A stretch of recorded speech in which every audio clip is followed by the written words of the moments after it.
Pour votre prochain séjour en famille ou entre amis, le domaine du Berceau de Moïse vous accueille. Situé dans un lieu calme et une végétation luxuriante, le Berceau de Moïse vous propose des appartements tout confort, du T2 au T4, climatisés avec une magnifique terrasse. La détente est assurée autour de sa piscine et de son jacuzzi. Réservation au 05 90 81 64 28 ou au 06 43 87 30 15. Possibilité de privatiser le domaine pour vos événements familiaux et professionnels. Guadeloupe, actualité. Et on débute avec un petit retour sur l'audition au Sénat des déclarations, analyses et communications autour des effets indésirables des vaccins contre le Covid-19. Il s'agit concrètement du premier débat contradictoire sur les vaccins expérimentaux utilisés pendant la crise, et jusqu'à maintenant d'ailleurs. Plus de 4 heures d'échange, lors desquels il a longuement été question des troubles menstruels, dont le nombre de signalements a explosé ces derniers mois. Des chiffres significatifs et très anormaux, mais pas suffisamment pour l'Europe, qui estime qu'il est difficile de trancher, puisque les troubles menstruels sont fréquents, multifactoriels, avec des histoires de stress. L'Union européenne a donc estimé qu'elle n'avait pas les moyens d'établir un lien avec le vaccin et a classé l'affaire. Il était aussi question du rapport bénéfice-risque concernant la vaccination des enfants qui ne semble pas favorable. Un débat important à l'heure où Pfizer annonce que son vaccin pour les petits de 6 mois à 5 ans est efficace à 80% et valide donc un schéma complet pour les enfants à 3 doses. On notera aussi l'évocation du manque de loyauté dans la stratégie de communication qui était principalement axée sur la peur et la contrainte avec les passes sanitaires et vaccinales. Et suite, effectivement, on notera aussi que suite, ça c'est à part, hein, mais ça découle un peu de tout ça, et suite à la commission d'enquête parlementaire, effectivement, sur l'influence des cabinets conseils qui ont touché 2,4 milliards d'euros pendant le premier quinquennat d'Emmanuel Macron, eh bien, une perquisition au siège de McKinsey a eu lieu aujourd'hui. McKinsey qui était en charge, effectivement, eh bien, de la stratégie vaccinale. Et l'entreprise américaine de conseil est soupçonnée d'optimisation fiscale pour ne pas avoir payé d'impôts en France depuis plus de 10 ans. Et on part sur le front social puisque la mobilisation au syndicat de gestion de l'eau est suspendue. Les agents laissent à la direction le soin d'honorer ses engagements quant aux délibérations des EPCI et aux arrêtés d'intégration. Les élus ont donc jusqu'au 8 juin prochain pour que tout coule de source. On fait le point. Ça qui passe en semaine qui nous travaille là. Si on préavis de grève que nous avons déposé sur 3 revendications. En gros, après, nous travaillons ensemble avec la direction et les autres organisations syndicales. Nous arrivons à bout à un certain nombre de bitins, notamment nous un certain nombre de documents pour nous vérifier. Et en même temps, nous des dates, notamment les 30 mai, pour nous des délibérations que c'est EPCI là qui prend. Et ensuite, direction SMGAGA qui prend des arrêtés d'intégration avec tout ça qui a comporté pour remettre ces agents-là en main le 8 juin. Alors, la grève est suspendue, hein, comme on l'a dit, donc ce qui permet donc aujourd'hui pour nous d'agir encore auprès des EPCI de manière à ce qu'ils puissent respecter leurs engagements et nous permettre à notre tour de respecter le nôtre. Donc on est très content de la manière dont les choses se sont déroulées.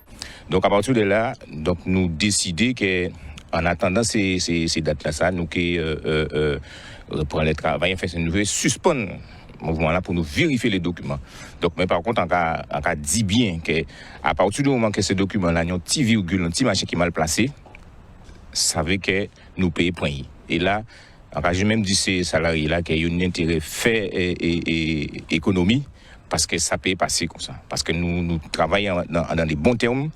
Donc, il y a nous des dates, nous avons fait confiance, mais vous savez que si ça n'a pas fait, ça qui est monté plus haut. Il y a du travail, nous allons pouvoir continuer à travailler. L'essentiel, c'est que cette partie administrative soit définitivement réglée et ensuite permettre à ce que les employés et les agents poursuivent leur travail sur le terrain parce qu'on ne doit jamais perdre de vue que l'essentiel pour nous, c'est de rétablir l'eau en quantité et en qualité à cette Guadeloupe qui est encore en souffrance. Donc voilà, en fait, aujourd'hui, là où nous en sommes. Donc merci, et le travail ne fait que commencer. Et on est là, on est prêt, on y va. Un reportage signé Michel Depape. Parlons du rectorat de Guadeloupe qui signe une convention de partenariat avec l'association Odyssée. L'objectif, remobiliser les élèves en décrochage, surtout après la gestion de crise qui a amplifié le phénomène. Le reportage. Alors nous signons une convention avec l'association Odyssée. Il s'agit de la formalisation de relations qui existent déjà depuis 2019 et il s'agit à travers de Business Game School qui est animé par l'association Odyssée et tout un ensemble de chefs d'entreprise, de travailler aussi à la remobilisation d'élèves qui seraient en voie de décrochage. Donc c'est un travail important au niveau de l'académie. Nous avons une mission de lutte contre le décrochage scolaire et c'est une action qui au départ a été portée par les cités éducatives et que nous visons aussi à élargir à l'ensemble des établissements qui sont demandeurs pour pouvoir accompagner les jeunes vers la réussite. Ça leur permet d'être dans la peau d'un boss et de comprendre les attentes des patrons aujourd'hui sur le marché de l'emploi. Ça les aide aussi dans leur orientation. Pour ceux qui ne savaient pas trop quoi faire demain, après-demain, ça peut leur permettre aussi d'avoir une vraie réflexion sur la poursuite de leurs études et de retrouver une motivation qui post-Covid est diminuée. Donc l'apport est fait au travers des chefs d'entreprise qui viennent partager avec ces jeunes et on souhaite vraiment que l'impact soit positif pour redonner de la motivation à ces jeunes et du sens à l'apprentissage scolaire. À travers cette action et ces jeux d'entreprise, nos jeunes donnent du sens à leurs apprentissages. Ils voient aussi le lien avec l'entreprise, peut-être le sens aussi de ce qu'ils apprennent dans un milieu professionnel et ça leur permet de s'interroger sur leur avenir, sur l'intérêt aussi de l'école pour pouvoir améliorer leurs résultats et bien sûr contribuer à leur réussite. Alors donc le bilan aujourd'hui, c'est 2 ans de déploiement dans aujourd'hui 22 établissements scolaires, ce qui nous permet de dire qu'on a pu sensibiliser 1500 jeunes environ en 2 ans. Et au-delà de les sensibiliser, c'est un vrai programme pédagogique de 12 heures qui a été créé pour la Guadeloupe, pour permettre à de jeunes Guadeloupéens de comprendre la logique économique et comprendre comment un patron, ça fonctionne. Ainsi, demain, ils réussiront mieux leur stage et ils pourront mieux se projeter sur des projets professionnels. Voilà. Donc cette logique économique, il faut la transmettre dès le plus jeune âge. Et y compris aussi les notions de savoir-être pour savoir, je dirais, mieux aborder le monde de l'entreprise. Les mesures de restriction levées, le trafic aérien peut reprendre et les échanges Erasmus aussi. Des scolaires venus de Pologne, Italie et du Portugal sont en ce moment en immersion aux abîmes. Un échange autour de l'énergie solaire, une ressource largement sous-exploitée. Après le four, les enfants ont découvert le cuiseur solaire. Le reportage.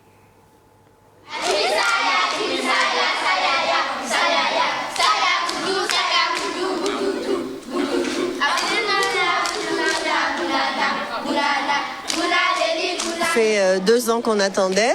On avait parlé de pandémie quand vous étiez venus nous voir pour les Erasmus Day. Et heureusement, on a une petite accalmie. Donc les Portugais, les Polonais et les Italiens ont pu venir nous voir pour toute la semaine à l'école. We strongly believe in this project.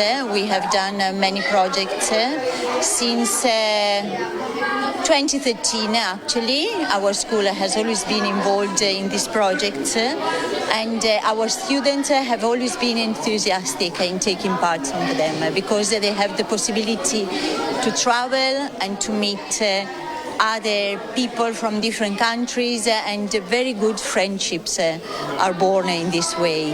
La dernière fois, nous avions fait un four solaire et cette fois-ci, on est allé un petit peu plus loin dans la démarche puisqu'on fait un cuiseur solaire.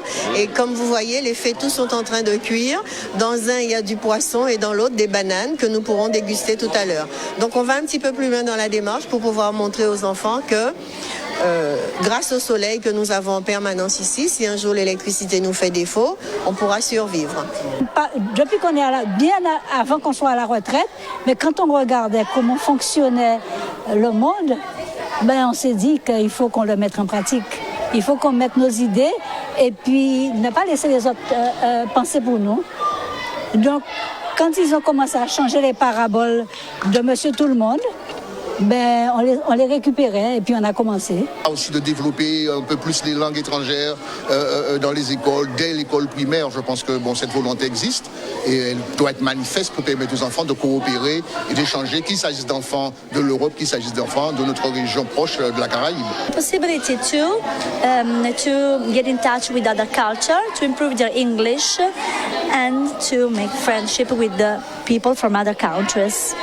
Of course, we absolutely trust in this kind of project and our students are happy to be part of them.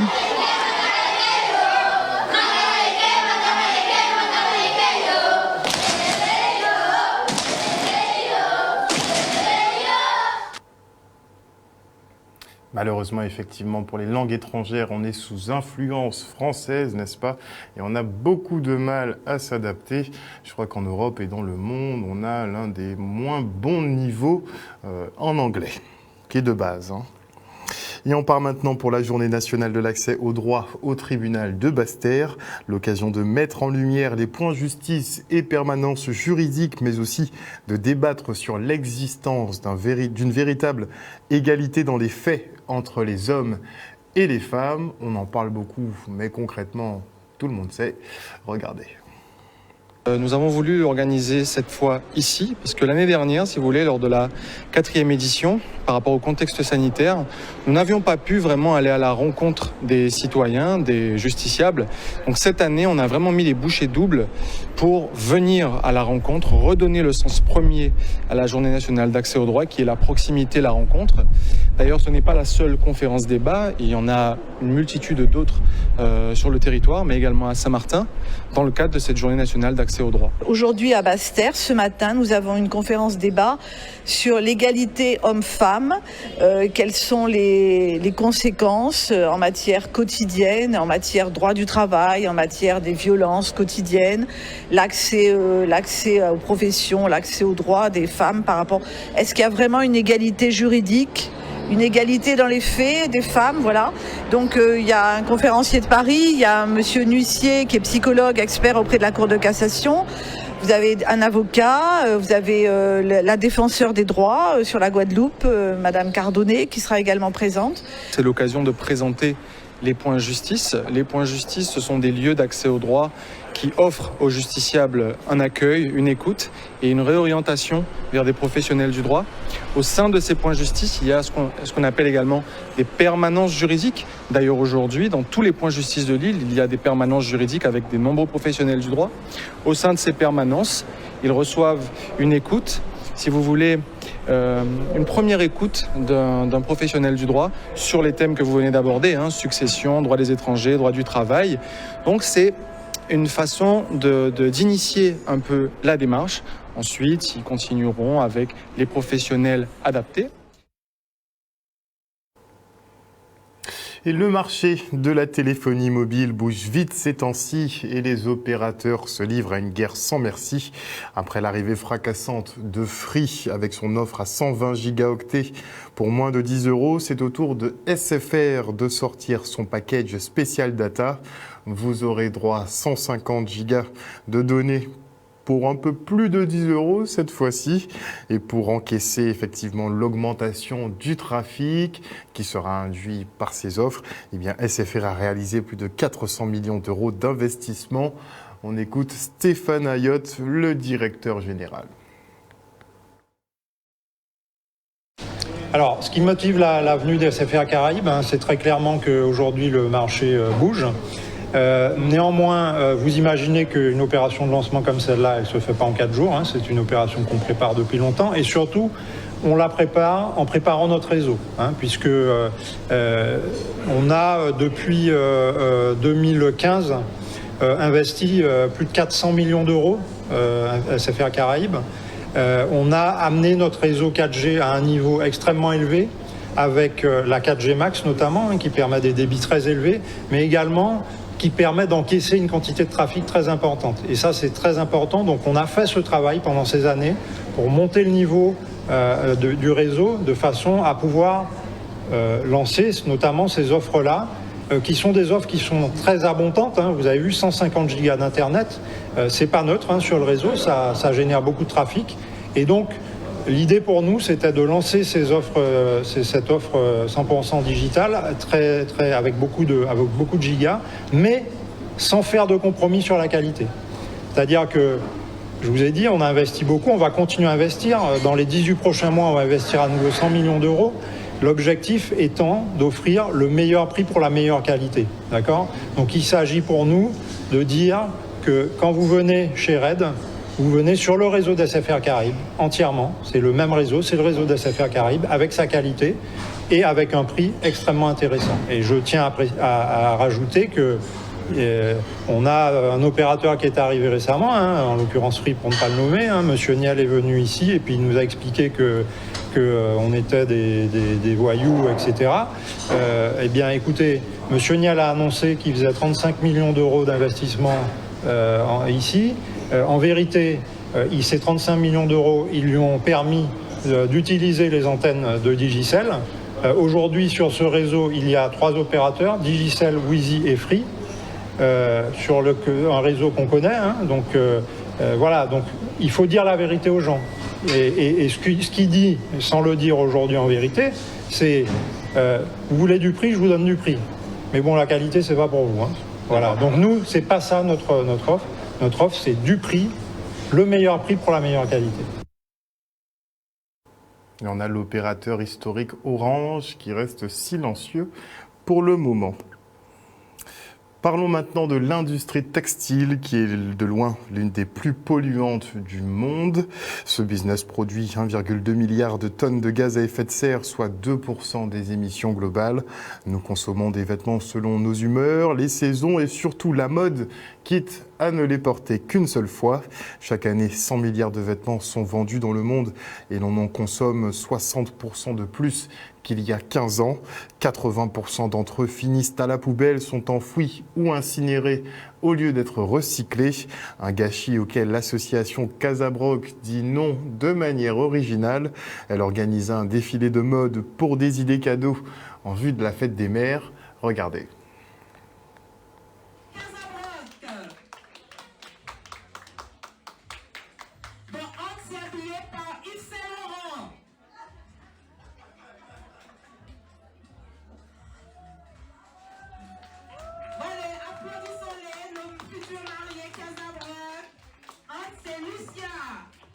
Alors, on a fait ce défilé pour la fête des mères, donc qui est dimanche. Donc, on voulait vraiment mettre en avant certains vêtements qui est toujours ici. Donc, le WAC, le sportwear, les tenues de tous les jours que chacun met, aussi les tenues de cérémonie que Casabroc présente. Et donc, vu que je suis venue aujourd'hui pour tout ce qui est mon BTS, en fonction de mon BTS, qui est l'environnement, donc tout ce qui est recyclage. Donc, comment on recycle ces vêtements-là? Donc, on a voulu les utiliser pour faire un défilé que chacun peut offrir peut-être à leur mère ou à leur sœur. Voilà.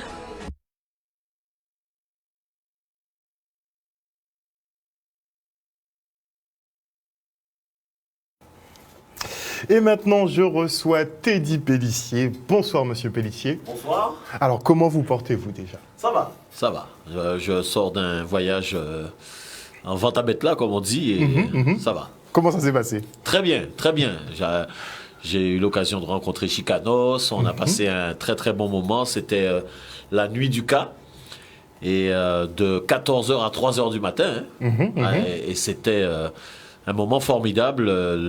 Les Antillais se sont retrouvés autour de cette musique qu'est le gros cas. Et ça a été un très bon moment. Alors, est-ce qu'on peut dire effectivement que le gros cas se diffuse bien maintenant? Diffuse, non.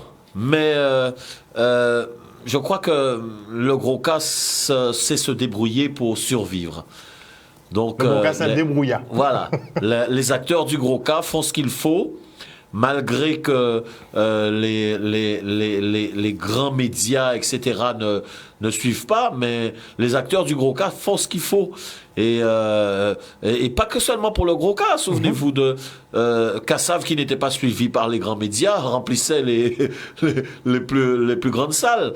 Non, je pense que le gros cas fait ce qu'il faut, et les gens du gros cas font ce qu'il faut, et ça marche. Mais on dit que le zouk finalement nous a un petit peu échappé, puisqu'il est récupéré un peu avec les afrobeats, les nouveaux styles musicaux.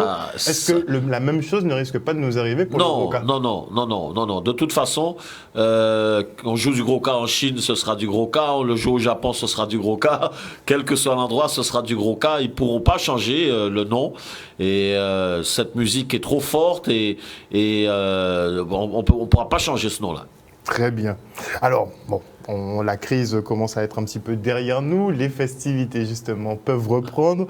Les Roses aussi. Et à Bémao, vous nous préparez justement quelque chose pour ce jeudi 26 mai. Oui, c'est normal, parce que c'est un Les Roses qu'on devait déjà faire au mois de décembre, mais avec la situation, on l'a reculé. Et on a choisi une date, le mois de mai. Pourquoi? Parce que le 23 mai disparaissait Guy Conquête. Les Roses de chez Mansoso, c'est aujourd'hui un moment important. Donc, on refait donc sur Les Roses chez Mansoso. Ce sera une cérémonie spirituelle, comme d'habitude. C'est un endroit où on va ressentir la présence de Mansoso, la présence de Guy, la présence de... Mais qui était-elle, justement, pour ceux qui ne la connaissent pas? Mansoso, c'est la mère de Guy Conquête. Et c'est cette dame c'est chez elle que se faisaient ces fameux coups de tambour. Et après, avec des gens comme Guy Conquête, comme Carnot, etc., et qui ont créé ce style qui s'appelle le style Jabrun. Parce qu'il y avait déjà le style Indestroise, et donc Jabrun, quand ils ont commencé, donc après, pratiquement tout le monde a copié ce style, et le style Jabrun aujourd'hui est un style fort. Donc, pas ni moyen nous pas font bita à Mansoso, et de toute façon, la ville Bémao a décidé que lieu-là même qui est un lieu culturel, puisque l'acquisition a déjà faite. Donc, c'est qu'un lieu culturel, il y a préparer ça, il faut, pour génération en nous, tout veille là et connaître l'histoire à ça a été fait à Mansoso. Donc, Les Roses, ce jeudi. Ce jeudi, en commandé, c'est mon Vin Bonnet, puisque en première partie, il y a des timouns qui joué, hein, des timouns qui apprennent des trois belles butins pour présenter. Et après ça, donc, cérémonie là. Moi, regarde cérémonie parce que faut nous bien comprendre que jour là, c'est bien pour ça qu'elle nous pas mettre si affiche là, non à pas au monde. Nous, on les was au service du gros cas. D'accord? Donc, nous pas mettre non à pont monde qui n'y ont l'eau mettre à manioc, mais à pas ça qui est important. Ça qui est important, c'est qu'elle nous réunit pour mettre lieu là en Valais, pour mettre Mansoso en Valais, pour mettre Goka en Valais. Donc, puis c'est Mona Kevin Bonnet, 19h, c'est Timona qui met en route. Là, on voit qu'il est 21h, les Roses là qui est parti, jusqu'au lendemain. Il n'y a pas d'heure de fin, de toute façon. Non, pas ni les poufines. Donc, quand on dit c'est mon avis, vin beau canté, puisque quand Antoine Soptat a dit, même s'il n'y a 1000 l'esprit, mais c'est on seul l'esprit. Donc, on a fait yon. Donc, on a espéré que c'est mon Kevin. Et en même temps, on t'avait dit aussi que le 5 juin, c'est nous avons parlé des mots à vélo. Et joue là ça, on joue important pour nous, pour toute la Guadeloupe. Nous à Bémao, nous avons fait la fête du gros cas. Le 5 juin, tous les 5 juin, nous avons fait la fête du gros cas. Et en toute bourre et aussi à la campagne, qu'il y a des groupes répartis en toute bourre qui jouent toute l'après-midi. Donc, c'est mon Kepevin aussi. Et puis le 21 juin, la fête de la musique dans l'allée principale, avec plus de 6 groupes qui jouent en même temps, aux mêmes heures. Donc, nous avons des belles bitins qu'à fêtes. Retour de la musique et du Gwoka en force. Heureusement. Justement pour cette période. Heureusement. Retour de la musique, retour de la vie qui peut qu'à tourner normalement, mais qu'en fille à midi, jusqu'à temps que vous voyez, nous, d'autres mitesinos, en fille à midi, nous, que fait ça, il faut. N'oubliez pas rien d'autre. Merci beaucoup en tout cas, Monsieur Teddy Pellissier, d'être venu sur le plateau nous parler de ce Léoz Aka Mansoso qui se déroulera donc jeudi 26 à partir de 19h et ça commencera avec une représentation des enfants. Exactement. Outremernews.fr, le site de l'actualité Outre-mer, 24h sur 24 et 7 jours sur 7. Retrouvez la chaîne Outremer News sur YouTube.